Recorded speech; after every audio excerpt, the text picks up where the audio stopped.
चलो देखो, कल अपन बात कर रहे थे वेपर प्रेशर की। किसकी बात कर रहे थे? Vapour pressure. वेपर प्रेशर होता क्या है?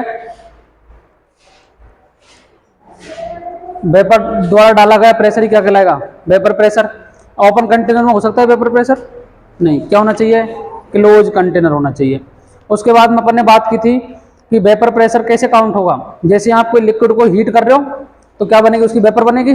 और क्लोज कंटेनर है तो कंटेनर का ढक्कन बंद है, तो ऊपर से लिक्विड कहाँ चेंज होगा? जो वेपर है वो कहाँ कन्वर्ट होगी? लिक्विड में। तो रेट ऑफ एवेपोरेशन इक्वल किसको हो जाएगी? Rate of condensation. आगे बात समझ में? तभी अपन क्या काउंट कर सकते हैं? Vapour pressure.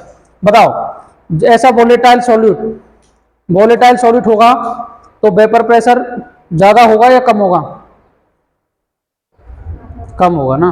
वेपर बन गया आसानी पूर्वक। तो कैसे होगा? इंटर आयनिक अट्रैक्शन फोर्स जितने ज्यादा होंगे उसकी वेपर उतनी ही कम बनेगी।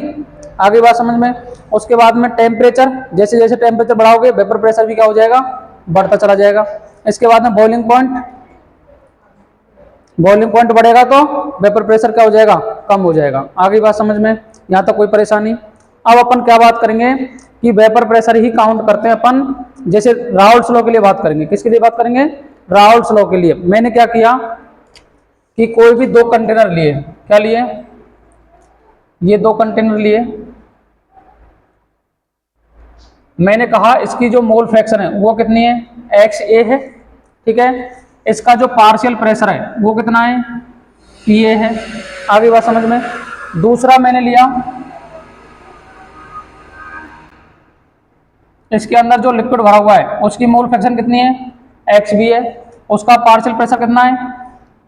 PB है। आगे बात समझ में? अब मैंने क्या किया? दोनों को मिक्स कर दिया। क्या कर दिया? इसको भी इसके अंदर और इसको ला करके इसके अंदर, इस तरीके से एक सॉल्यूशन बनाया कंटेनर, और उसके अंदर इस सॉल्यूशन को ले लिया अपन ने। बोलो, तो यहाँ क्या टोटल प्रेशर काम करेगा नहीं करेगा? PT। अब अपन ने वहां तो बोल रहे हैं पार्शियल प्रेशर क्योंकि एक डाल रहा है, लेकिन यहाँ टोटल प्रेशर काम करेगा क्योंकि दोनों के अंदर लेके आओगे तो सॉल्यूशन बन गया। सॉल्यूशन का क्या काउंट करेंगे अपन? Total pressure. क्या काउंट करेंगे? Total pressure. अब जो टोटल प्रेशर यूज होगा क्या इन दोनों के बराबर होगा कि नहीं होगा? इन दोनों के बराबर ही होगा। तो सबसे पहले लिखेंगे अपन Raoult's law for volatile liquid. Raoult's law for volatile liquid.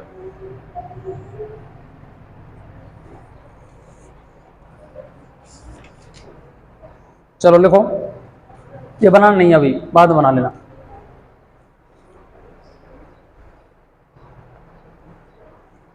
लिखो, for a solution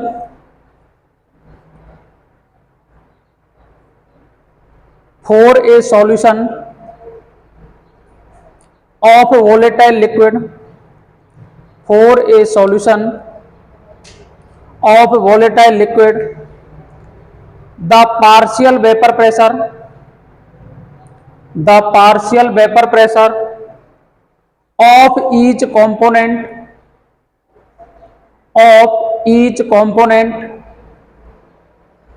of the solution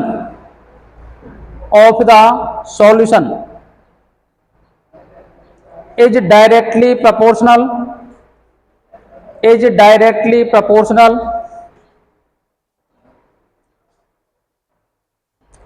to its mole fraction present in the solution।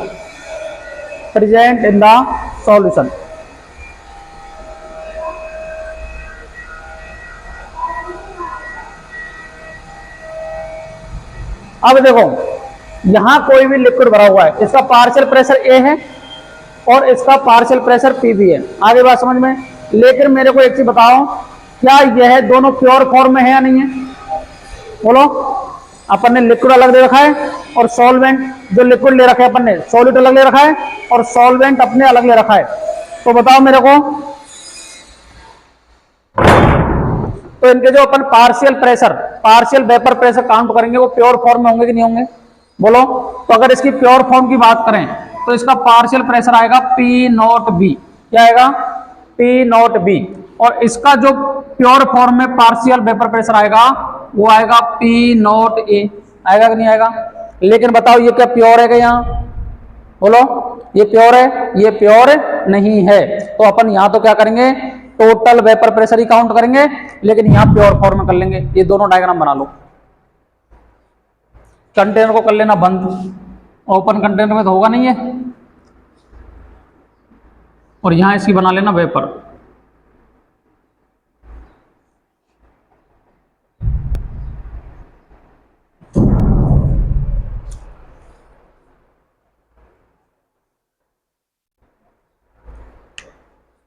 और इसको डाल देना कंपोनेंट ए, वो तो पता ही अपने को, कंपोनेंट ए।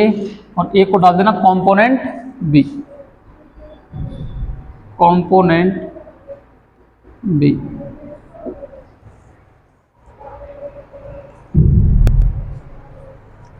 और पी नॉट ए क्या है? Vapour pressure of pure liquid A. P not B क्या है? Vapour pressure of pure liquid B.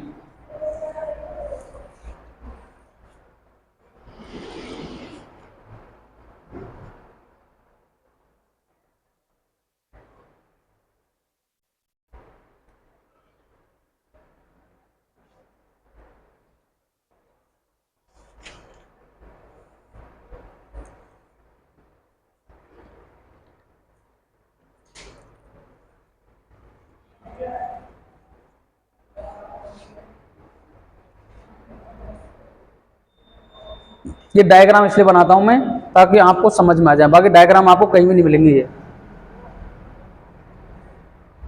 अब देखो, लिख लिया,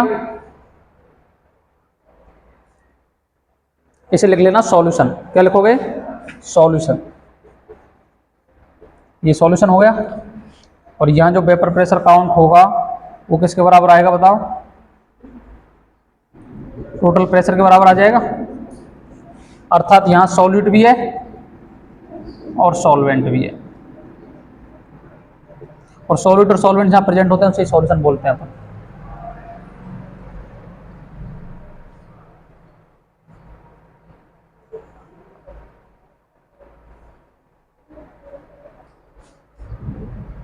अब देखो, बात करें कंपोनेंट ए की। कंपोनेंट ए, कंपोनेंट ए क्या है? P A directly proportional X A होगा। क्या मैंने लिखा रखा है आपको? जो पार्शियल वेपर प्रेशर है वो डायरेक्टली प्रोपोर्शनल किसके? मोल फ्रैक्शन ऑफ दिस कंपोनेंट। अर्थात जितने भी कंपोनेंट, अर्थात मैं एक कंपोनेंट और ले लेता हूँ, पीसी हो जाता, और ले लेता हूँ पीडी हो जाता। लेकिन अपन बाइनरी सॉल्यूशन की बात कर रहे हैं तो अपन को दो ही कंपोनेंट की बात करनी है। तो बताओ, पी ए डायरेक्टली प्रोपोर्शनल हो गया एक्स ए के। जब भी कोई डायरेक्टली प्रोपोर्शनल का साइन होता है तो उसकी जगह कांस्टेंट आता है, तो अपन एक कांस्टेंट यूज करेंगे, P A equal to P not A X A. बताओ पी ए क्या है? Partial vapour pressure of component A. P not A क्या है? Vapour pressure of pure liquid A. Pure form में होगा तब वेपर प्रेशर के लगा बनेगा, ठीक है। और एक्स से क्या है? Mole fraction. इसे क्या डाल दिया अपन ने बताओ? इक्वेशन नंबर 1 डाल देंगे। क्या बोलो भाई? अब मैंने बात की कंपोनेंट बी की। कंपोनेंट बी, कंपोनेंट बी का क्या लिखेंगे बताओ? पी बी डायरेक्टली प्रोपोर्शनल होगा क्या एक्स बी के? बोलो, तो क्या पी बी बराबर P not B X B हो जाएगा क्या? बोलो, हो गया। इसे इक्वेशन डाल दिया 2। अब अपन ने क्या कर दिया? दोनों को मिलाकर के कहां रख दिया? सॉल्यूशन के अंदर। तो क्या जो पी टोटल है, क्या है? पी टोटल है फ्रॉम इक्वेशन 1 एंड 2। 1 व 2 से क्या लिखेंगे? P total. टोटल प्रेशर क्या पार्शियल दोनों प्रेशर के योग के बराबर होगा कि नहीं होगा? बोलो, दोनों का एडिशन कर देंगे अपन तो टोटल प्रेशर आ जाएगा कि नहीं आएगा? बोलो, आ जाएगा। दोनों के बराबर आएगा नहीं आएगा? तो बताओ पी ए की वैल्यू क्या है? P not A X A है क्या? प्लस पी वी की वैल्यू क्या है? P not B X B है क्या? बोलो, यही होगी। अब आप जानते हो X A plus X B किसके बराबर होता है? 1 के बराबर होता है। अब बताओ, अगर अपन लिखें X A equal to 1 minus X B लिख सकता हूं क्या? लिख सकते हैं। अब वैल्यू पुट कर दो इसकी, एक्स ए की क्या वैल्यू पुट करोगे? P T equal to P not A 1 minus X B होगा कि plus P not B X B होगा कि नहीं होगा? हो जाएगा। ठीक है, अब बताओ मल्टीप्लाई कर दूं इसका, तो P not A minus P not A X B plus P not B X B होगा कि नहीं होगा? ये हो जाएगा। अब अपन ने क्या किया, देखो P not A plus X B को मैंने कॉमन ले लिया क्या? बोलो एक्स बी को कॉमन ले लिया, तो बताओ क्या P not B minus P not a लिख सकता हूं क्या? लिख सकते हैं। एक्स बी को मैंने कॉमन ले लिया यहां से, तो बताओ P A plus P B A पलट के लिख दूंगा तो माइनस में आ जाएगा, नहीं आएगा? ये आ गई बात समझ में? तो पी टोटल बराबर किसके बराबर आ गया? P total equal to P not A plus X B, P not B minus P A. अब आप जानते हो y equal to m x plus c होता है, तो बाई तो ये हो गया P total, m x m ये हो गया और एक्स ये हो गया, एक्स ये हो गया, एम ये हो गया और पी ए क्या हो गया? सी हो गया, इंटरसेप्ट। आगे बात समझे? पहले इतना लिखो फिर समझाता हूं मैं।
सर बैठे हैं, ठीक है, कल वाला होमवर्क दिया था सारा चेक करवाओ।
लिख लिया?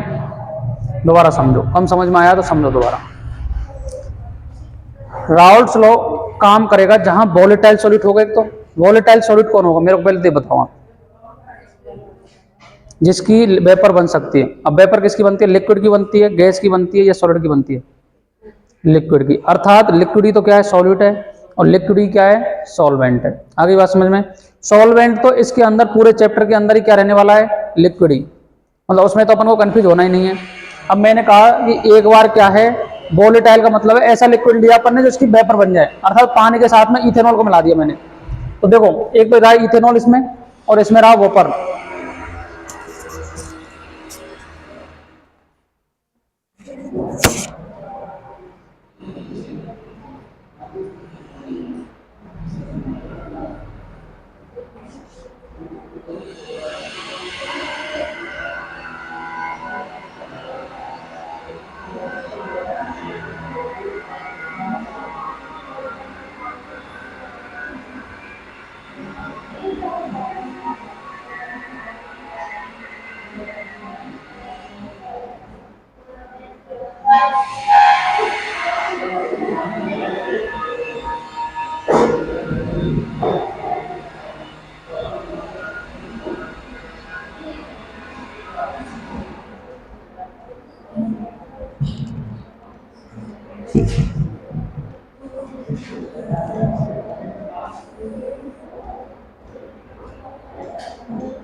चलो देखो इसके अंदर जो लिक्विड है ना वो सॉल्यूट है और एक लिक्विड क्या है, सॉल्वेंट। मैंने कहा कि इसका सॉलिडिटी को अपन किसकी टर्म में यूज कर रहे हैं, मोल फ्रैक्शन की टर्म में।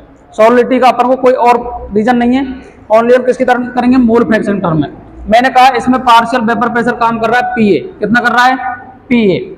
जब मैंने इसको हीट कर रहा हूं तो प्योर फॉर्म में इसका वेपर प्रेशर कितना है, पी नॉट ए। आगे बात समझ में। इसका पार्शियल वेपर प्रेशर कितना है, पीबी। जब हीट कर रहे हैं तो कितना आ रहा है, पी नॉट बी। आगे बात समझ में। अब मैंने क्या किया, दोनों को मिलाया और एक सॉल्यूशन के अंदर डाल दिया, तो यहाँ टोटल प्रेशर काम करेगा कि नहीं करेगा। अब यहाँ पार्शियल का कोई लफड़ा नहीं है, ठीक है। अब देखो कंपोनेंट दो हैं, तो कंपोनेंट ए के लिए मैंने क्या लिखा कि partial vapour pressure directly proportional it's mole fraction. तो पी ए डायरेक्टली प्रोपोर्शनल किसका हो गया, एक्स ए के। अब कोई भी प्रोपोर्शनल का साइन हटता है तो क्या लगता है, कांस्टेंट आता है एक, तो ये कांस्टेंट आ गया, ठीक है। इसके बाद कंपोनेंट बी का इस तरीके से हो गया। इसके बाद में देखो ये पी टोटल क्या किसके बराबर होगा, पी ए प्लस पीबी के बराबर होगा। पी ए की वैल्यू पुट कर दी, पीबी की वैल्यू पुट कर दी। वैल्यू पुट करते ये आ गया P not A X A plus P not B X B आ गया। अब आप जानते हो X A plus X B किसके बराबर होता है, 1 के बराबर होता है। तो एक्स ए किसके बराबर हो गया, 1 माइनस एक्स बी के। ऐसे ही एक्स बी भी 1 माइनस एक्स ए के बराबर हो सकता है, इसमें कंफ्यूज नहीं होना है। अब मैंने माना कि 1 माइनस एक्स बी रख दिया मैंने एक जगह, इसकी जगह, तो क्या P not A minus P not A X B हो गया और P not B X B, ये चल रहा है। अब बताओ इसमें भी एक्स बी है, इसमें भी एक्स बी है, कॉमन ले सकते हैं, कॉमन मैंने ले लिया एक्स बी। तो बताओ minus P not A plus P not B बचा, क्या पलट के नहीं लिख सकता मैं इसको, पलट के लिखा तो मैंने P not B minus P not a. आगे बात समझ में। दूसरा डेरिवेशन आप खुद करोगे घर, कौन सा, एक्स बी बराबर 1 माइनस एक्स ए वाला, ठीक है, ऐसे निकलेगा। उसमें यहाँ पी नॉट भी आएगा, यहाँ क्या आएगा फिर एक्स ए आएगा और P not A minus P not भी आ जाएगा। आगे बात समझ में, कोई कंफ्यूजन। अब आपने ग्राफ पढ़े, ग्राफ पढ़वा रखे सर ने, तो ग्राफ में आप जानते हो किसी भी ग्राफ को अपन किससे इक्वल करते हैं, y equal to m x plus c से। किससे करते हैं, y equal to m x plus c से।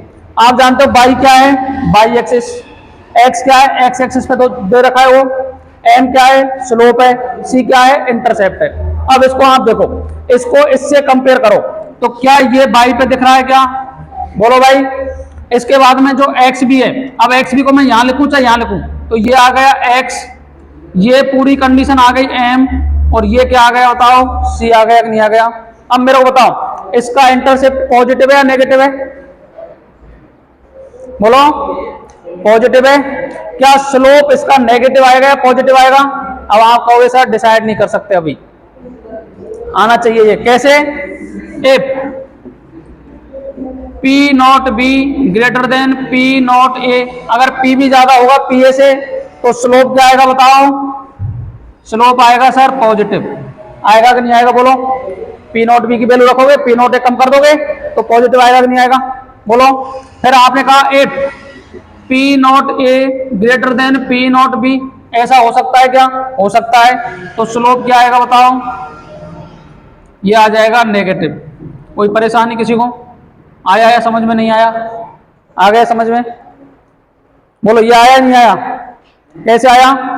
P नॉट B ये वैल्यू ज्यादा है, ये वैल्यू कम रखी मैंने, तो पॉजिटिव आएगा कि नहीं आएगा? और अगर मैंने ये वैल्यू ज्यादा कर दी और ये कम कर दी, नेगेटिव आएगा कि नहीं आएगा?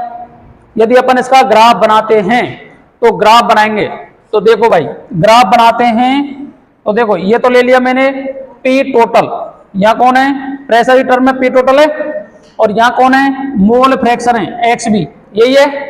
अब XB है तो बताओ इसका इंटरसेप्ट कुछ आ रहा है, इंटरसेप्ट ये होता है, तो ये आ गया इंटरसेप्ट। और स्लोप यदि पॉजिटिव है तो ऐसा, स्लोप यदि पॉजिटिव लेंगे तो ये आएगा, और ये आ गया C बोलो।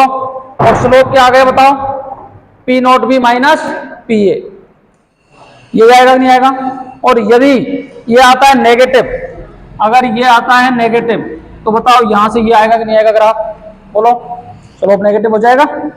तो देखो ये P और यहाँ XB, यहाँ ये C वाला पोर्शन हो गया, ये C हो गया, और ये स्लोप आ गया नेगेटिव। ये तो आ गया स्लोप नेगेटिव, और ये स्लोप क्या आ गया बताओ? पॉजिटिव। कोई परेशानी किसी को? खींच सकते हो ग्राफ? अब बनाऊंगा मैं ग्राफ, तो ये पहले ये लिख लो आप, फिर मैं इसका ग्राफ बताता हूं आपको प्योर तरीके से।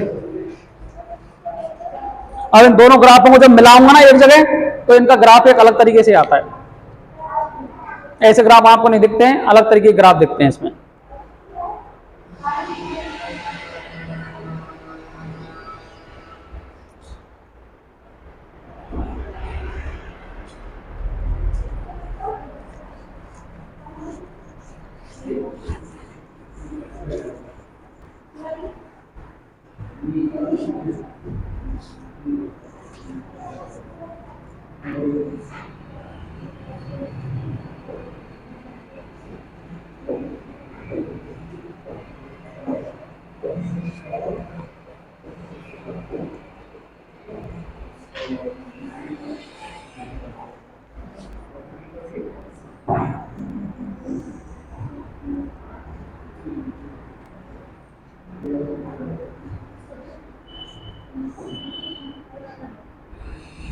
ये ले लिया मैंने P नॉट A, ठीक है, ये सॉल्यूट है, ये सॉल्यूट मान रखा है मैंने, ठीक है। और ये आ गया P नॉट B, क्या आ गया?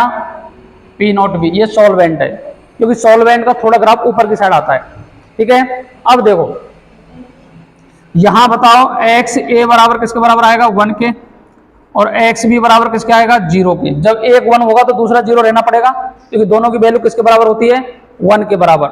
फिर मैंने कहा कि यहाँ XB बराबर कितना है? 1 है, तो बताओ बेटा XA बराबर कितना आ गया?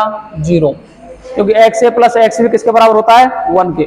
आगे बात समझ में? बताओ XB इधर से इधर आ रहे हो आप, या ऐसा करो XB इधर से इधर जा रहे हो तो 1 हो रहा है, और XA इधर से इधर आ रहे हो तो बढ़ रहा है कि नहीं बढ़ रहा? बोलो। अब मैंने आपको ग्राफ बताया था, क्या ग्राफ इस तरीके से आता है कि नहीं आता? इसके रेस्पेक्ट में PB अगर बड़ा होगा तो गिरता हुआ ग्राफ आएगा, ठीक है। और यदि PA बड़ा होगा तो ये ग्राफ ऐसे आएगा, आएगा कि नहीं आएगा? बोलो। और ये ग्राफ को ऐसे बनाओगे तो टोटल प्रेशर आएगा कि नहीं आएगा? तो ये तो हो गया P टोटल। P टोटल किसके बराबर है? P not A XA plus P not B XB के। आ गई बात समझ में? अब बताओ इधर क्या दिख रहा है? ये PB दिख रहा है, तो PB किसके बराबर आ गया? PB equal to P not B XB के बराबर आ गया।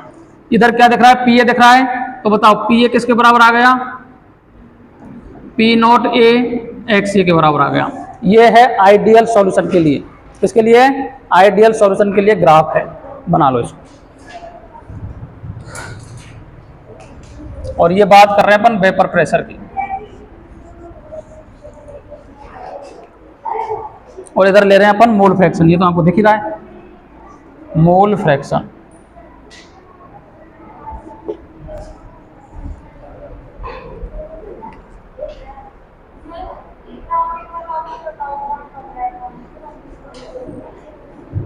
देखो ये कंडीशन दिख रही है आपको, इसी का ग्राफ है ये।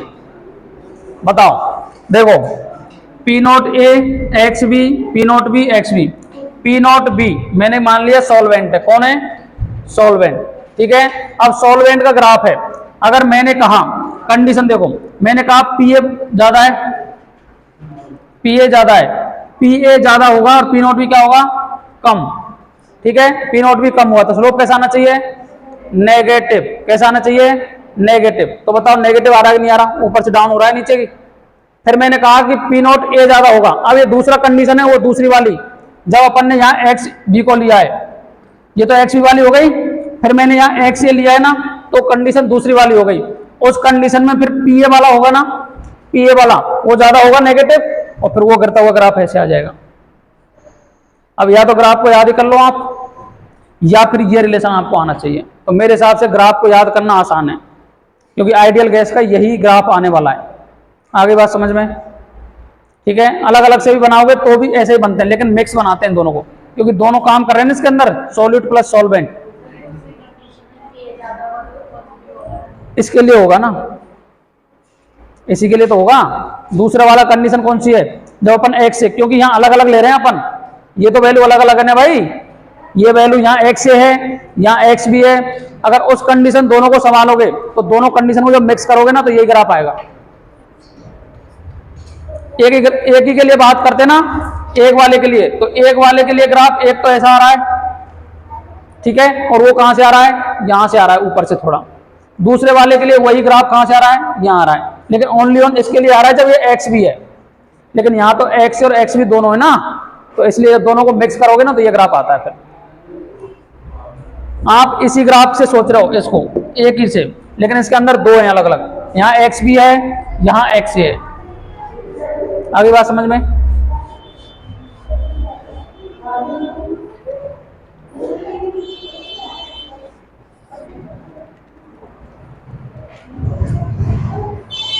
वेपर प्रेशर हमेशा जो सॉल्वेंट है ना उसका ज्यादा होता है थोड़ा प्योर फॉर्म में, तो इसलिए सॉल्वेंट को अपन ने ऊपर रख दिया, और जो सॉल्यूट होता है ना उसका थोड़ा कम होता है, तो इसलिए सॉल्यूट को कहां रखा है? थोड़ा नीचे।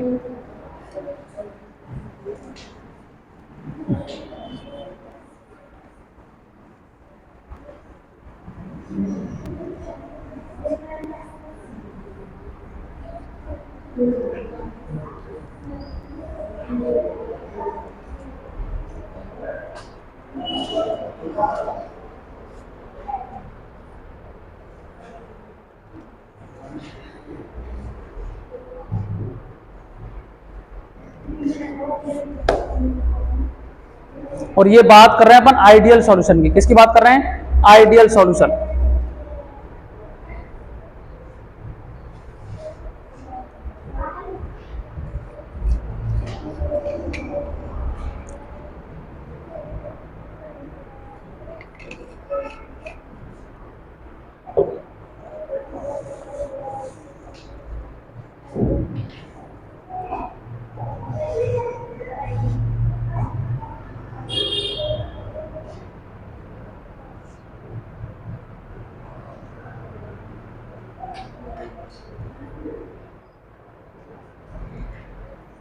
देख लिया? अब अपन बात करते हैं, ये तो नॉर्मल केस में, किसमें? नॉर्मल केस में।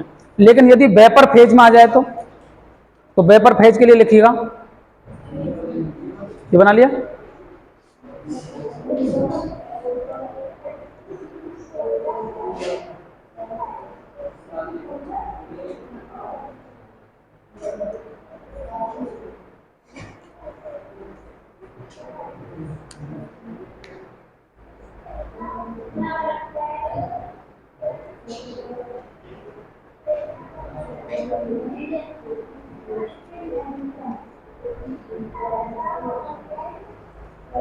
लिखो, the composition of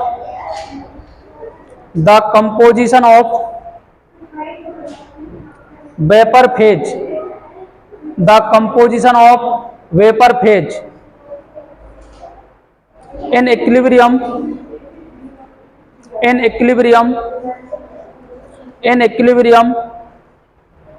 with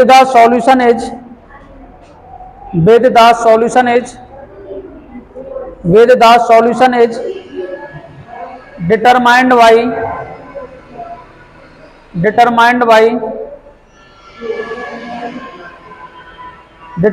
by the partial pressure of the components, determined by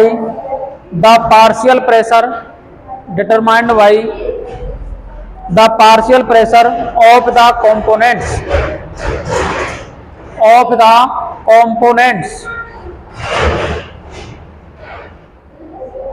लिखो if y1 and y2 mole fraction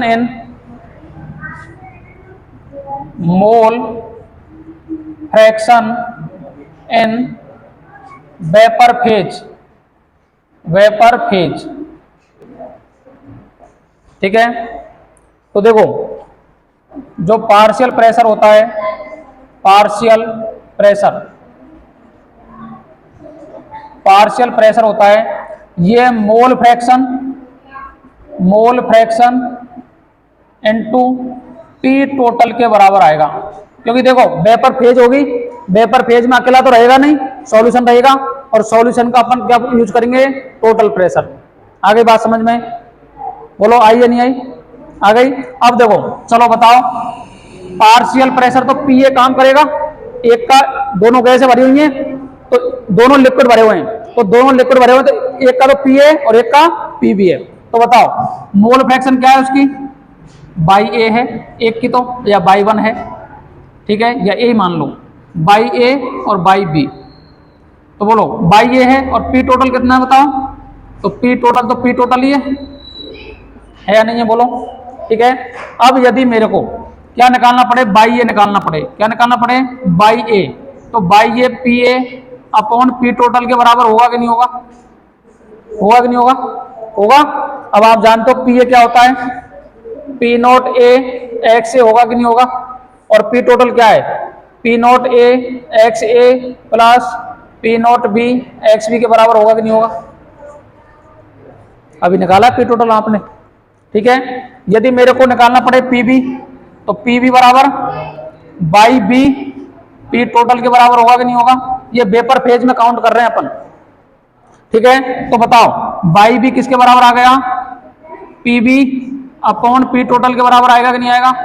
तो पी बी किसके बराबर है, P not B X B upon P not A X A plus P not B X B के बराबर होगा कि नहीं होगा, बोलो। तो वेपर फेज में यदि आपसे मोल फ्रैक्शन काउंट करवाता है तो ये फॉर्मूला यूज करोगे आप। आगे बात समझ में। और नॉर्मल केस में करवाता है तो वही करोगे, P total equal to P not A X A plus P not B X B. Paper में लिख करके देगा वो आपको। और यदि आपसे नॉर्मल केस में पूछ ले, तो अगर नॉर्मल केस में वेपर प्रेशर पूछे एनी टाइम मतलब, तो बताओ P I equal to by I equal to P total होगा कि नहीं होगा। इन जनरल, अगर जनरल की बात करेगा तो ये हो जाएगा कि नहीं होगा, बोलो, ये हो जाएगा। जितने भी कंपोनेंट होंगे उसका प्रेशर, पार्शियल प्रेशर, उसकी मोल फ्रैक्शन और पी टोटल। आगे बात समझ में। यदि यहां बताओ तीसरा कंपोनेंट होता तो by 3 P B P C plus by C into P total, तो ऐसे ही वो निकाल लेते, फिर इसमें भी ऐड होता चला जाता, P not x A P not be और पी नॉट सी एक्स सी, इस तरीके से आगे काउंट होता चला जाता। आगे बात समझ में, इसको भी उतार लो।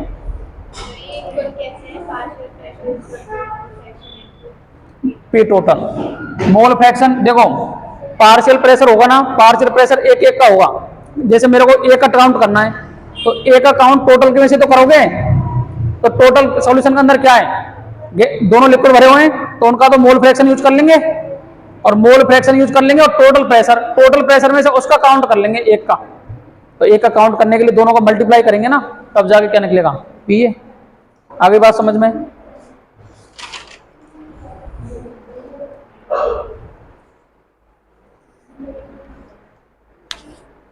ये डेरिवेशन आता नहीं है, लेकिन डेरिवेशन अपने को आना चाहिए। जो मैंने आपको यहाँ फॉर्मूला लिखाया था ना इससे पहले, वो नीट 2017-18 में रिलेशन पूछा गया सीधा सीधा, शायद मैंने लिखवा भी रखा है उसको।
लिख लिया? लिख लिया सभी ने? दोबारा समझाऊं एक बार? देखो सॉल्यूशन के अंदर दोनों लिक्विड भरे पड़े हैं,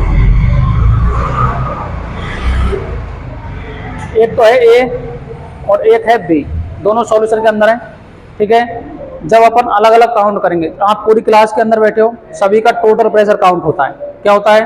टोटल प्रेशर काउंट होगा, लेकिन इसमें इनका भी प्रेशर है, इनका भी प्रेशर है, इनका भी प्रेशर है, उनका भी, अलग अलग काउंट करूंगा तो पार्शियल बात होगी कि नहीं होगी? टोटल बात करेंगे तो टोटल प्रेशर होगा, एक एक की बात करेंगे तो पार्शियल प्रेशर होगा। आगे बात समझ में? अब देखो, लिक्विड के अंदर जब वेपर बनेगी तो वेपर अकेले की तो बन नहीं सकती, अकेले की फॉर्म बनेगी जब तो अपन को पता है पी नॉट ए और पी नॉट बी, अलग अलग केस में तो वो लिख रहे हैं वेपर प्रेशर, लेकिन सॉल्यूशन की वेपर प्रेशर की बात करें तो सॉल्यूशन की वेपर बन रही है, तो उस टाइम पर यदि मेरे को क्या फाइंड करना पड़े? Partial vapour pressure. तो कैसे फाइंड करेंगे? टोटल में से, टोटल में पड़े हुए मोल फ्रैक्शन, एक का मोल फ्रैक्शन निकाल लेंगे, टोटल प्रेशर, क्योंकि जो डाल्टन्स लॉ है ना, डाल्टन्स लॉ यही कहता है कि किसी बर्तन के अंदर जो गैस दाब डाल रही है ना, वो टोटल प्रेशर के बराबर ही होता है। अलग अलग का काउंट कर लो या सभी का एक साथ बोल दो, वो सभी का अलग अलग भी एक समान ही होता है, और टोटल बोलोगे तो वो भी समान ही होता है। अर्थात प्रत्येक गैस दाब डालती है या प्रत्येक लिक्विड प्रेशर डालता है। तो ऐसे ही जब आप किसी चीज को हीट कर रहे हो तो ए वाला भी कंपोनेंट है उसमें और बी वाला भी है। तो ए वाले का यदि मुझे पार्शियल वेपर प्रेशर काउंट करना है तो वेपर फेज में वो होगा P A equal to by A into P total के बराबर होगा। ठीक है जी। ऐसे ही अब मेरे को बाई ए निकालना है तो आप जानते हो ये इसके नीचे चला जाएगा।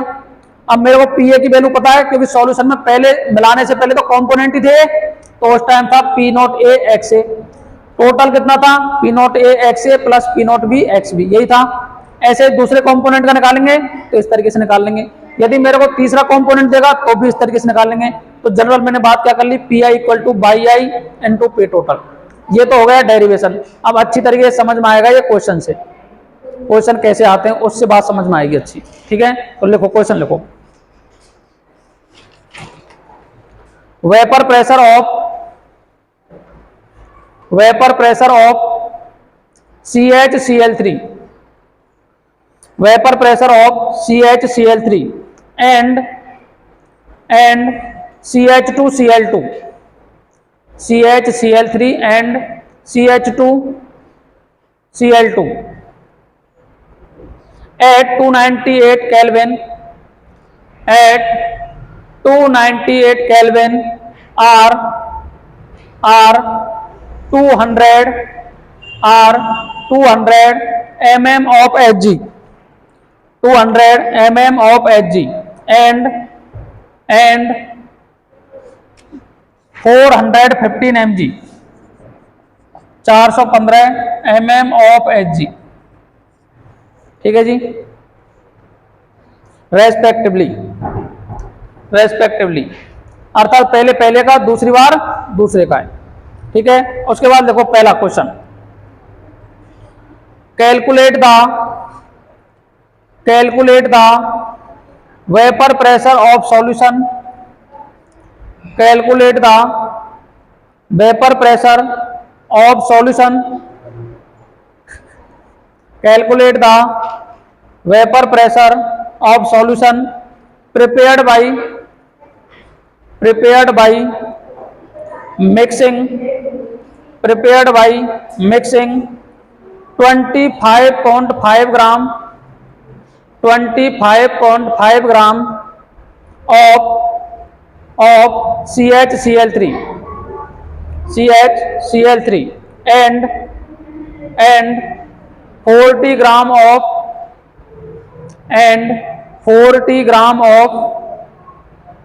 CH2Cl2 at 298 Kelvin। Second question लिखो, मोल फ्रैक्शन ऑफ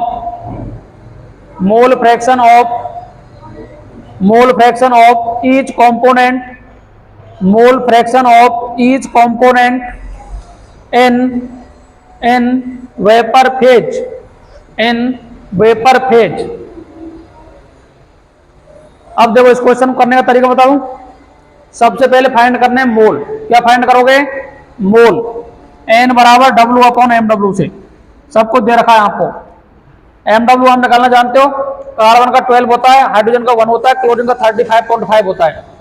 यहां से निकाल लोगे मोल, ठीक है। मोल से निकालना है मोल फ्रैक्शन, अर्थात XA भी निकालना है और XB भी निकालना है।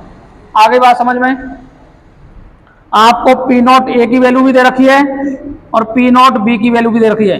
जो पहले दे रखा है उसकी P0 A दे रखी है और P0 B भी दे रखी है, 415 mm ऑफ Hg और उससे पहले वाला। आगे बात समझ में, इससे क्या निकाल लोगे तुम, P टोटल निकाल लोगे। P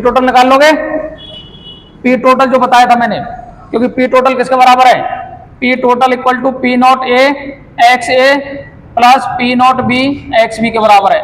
ये निकाल सकते हो कि नहीं निकाल सकते, निकाल लोगे। उसके बाद में पहला क्वेश्चन हो जाएगा खत्म। आगे बात समझ में, दूसरा क्वेश्चन पूछा है mole fraction in vapour phase. तो वेपर फेज में मोल फ्रैक्शन का फॉर्मूला क्या है, पीए की जो वैल्यू निकाली थी आपने P0 A XA, उसको तो यहाँ रखो और P टोटल निकाला था उसका भाग दे दो उसमें।